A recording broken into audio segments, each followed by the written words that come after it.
Kamar yadda muka raka kawo muku sharhi musamman tun daga tallan fim ɗin wata 6 zuwa zango na 1, zango na 2, kuma muka alƙawaranta wa masu kallo cewa duk sanda ka kalli zango na 1 to za ka so ganin zango na 2, kuma zango na 2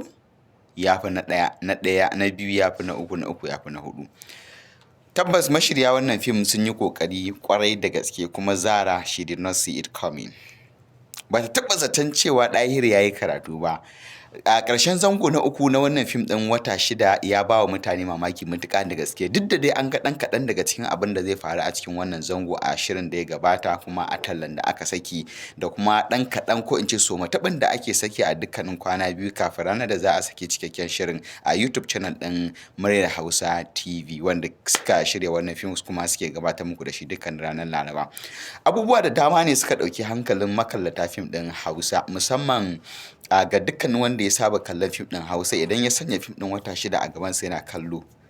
ba don tallan da ke cikin fim ɗin ba zai taɓa tunanin cewar fim ɗin Hausa ke kallo ba, saboda dalilai guda 3 zuwa 4. Na farko, setting ɗin lightning da aka yi, wato set designing ɗin da aka yi na cikin falika da kuma dukkanin wuraren da aka zauna, da kuma set light designing ɗin da aka yi, wato fitilu da aka sanya da kuma kaloli da aka yi amfani da su, da ita kanta kamar da aka yi amfani da ita, da yanayin ɗauka da salo, da kuma angles ɗin da aka yi ɗauka, wato position ɗin da aka sanya kamarori aka fitar da waɗannan shatashatai, wato sinasanai da aka yi amfani da su a cikin wannan fim. Dukkaninsu wasu ababe ne da ba a saba ganin su a fina-finan Hausa ba. Duk girman fim, duk sunansa, duk makallatansa a Kannywood, ba za ka iya kawo guda 3 ko kuma guda 2 waɗanda suke da irin wannan settings ɗin da aka gabata a wannan fim ɗin ba. Za mu iya cewa akwai kaɗan da aka iya kwatantawa a fim ɗin Ɗan Jarida, wanda shi ma Kamilu Ibrahim ɗan Hausa, wato daraktan fim ɗin wata 6, shi ne mataimaki mai ba da umarnin wancan fim ɗin, wanda Hafiz Bello, darakta Hafiz Bello kenan ya bada umarninsa da kuma taimakonsa, wanda yana ɗaya daga cikin mutanen da suka taka rawa wajen rubuta wannan fim ɗin Ɗan Jarida. To mu dawo kan wata 6 da za mu iya cewa wani abu ne na daban. Har yanzu a Kannywood ba a yi daraktoci guda 2 zuwa 3 waɗanda suke za a iya kiransu da cewa silent achievers ba, mutanen da suke samun nasara ba tare da duniya ta yi sanda kururuwarsu ba. Idan ka ɗauko Bozi, daraktan Kwana 90, yana ɗaya daga cikin daraktocin da suka yi nasara, suka yi suna a cikin Kannywood ba tare da sun tsaya suna surutai da kuma nuna kansu da kuma tallatawa kansu duniya ba. Abin da ake cewa shine let your work speak before you. A ayyukansu su suke sanar da su wane ne su, kuma mun gaskata hakan musamman idan muka kalli Kwana 90 na shi Bozi, muka kuma kalli Daɗin Kowa, wasu daga ciki wanda shi ya ɗan bada umarnin su. Haka zalika idan ka kalli Fuska Biyu da ake haskawa a yanzu aka Arewa 24, kuma ake ci gaba da shooting ɗinsa, za ka iya cewa fim ɗin ya shigo da wasu abubuwa daban waɗanda ba su a saba ganin su a fina-finan Hausa ba. Mu dawo muhallin sha'in fim ɗin wata 6, musamman kashi na 3 zango na 1 da aka saka a ranar Larabar nan da ta gabata, wato ranar 16 ga watan Yunin 2025 a YouTube channel ɗin Muryar Hausa TV. Tun daga farkon farawar fim ɗin abubuwa da dama sun burge mutane, wanda ba za mu yi magana akan wasu ba domin kusan maimai ne ga dukkanin wanda yake kallon fim ɗin, amma labarin da kuma salon yadda aka gabatar da shi, da yadda iyayen jarumai suka taka rawa, shi isa fim ɗin yake da audience da yawa, wato makallata, saboda an yi targeting ɗin dattijai. Idan ka kalli Ado Ahmad Gidan Dabino kaɗai, ka san cewa dattijo ne, kuma dattijai suna kallon fina-finansa saboda nagartarsa da irin rawar da yake takawa a fina-finai. Haka zalika idan ka kalli Tirjani Faraga, za ka san cewa mutum ne wanda yake da charisma. Dukkanin inda ka gansa za ka san cewa fim ake mai suna fim. Haka zalika shi ma Magajin Mijin Yawa, idan ka kalle shi za ka san cewa dattijo ne wanda yake taka rawa a manyan fina-finai na duniya, kamar yadda muka ambata muku a sharhin da muka gabatar a baya.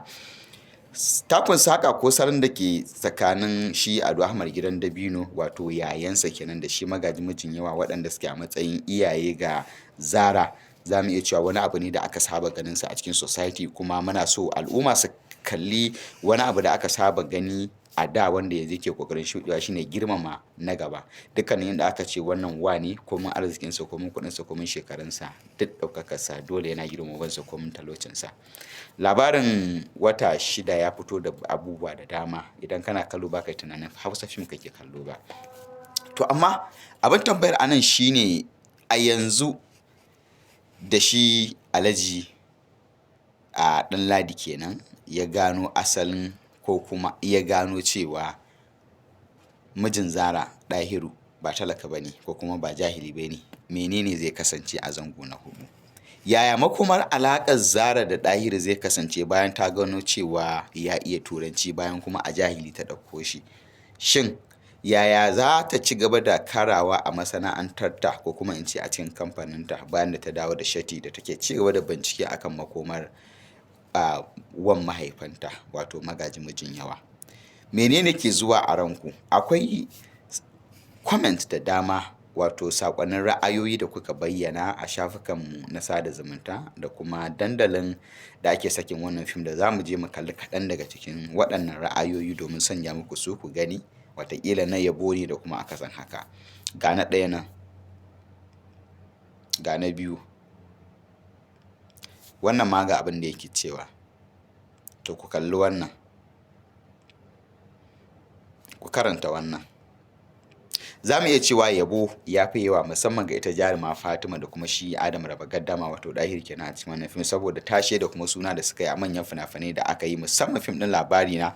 da aka je aka dawo Labarin Mai Nasara da kuma shi kansa Labarina da ake ci gaba da yinsa a yanzu na a kamfanin sayar da movies da Malam Aminu Sayar ya bada umarninsa. Naziru M Ahmad wato Naziru Sarkin Waka da Nazifa Asnani da shi kansa Aminu Sayar suka ɗauki nauyin shiryawa. To waɗannan jarumai tauraro wasu har yanzu tana haskawa saboda yadda wasu ke bada comment ɗin cewa suna ma zuwa kallon fim ne domin su, duk da cewa mun sha faɗa labari shi yake sayar da fim ba jarumi bane yake sayar da fim. Muna da yakinin cewa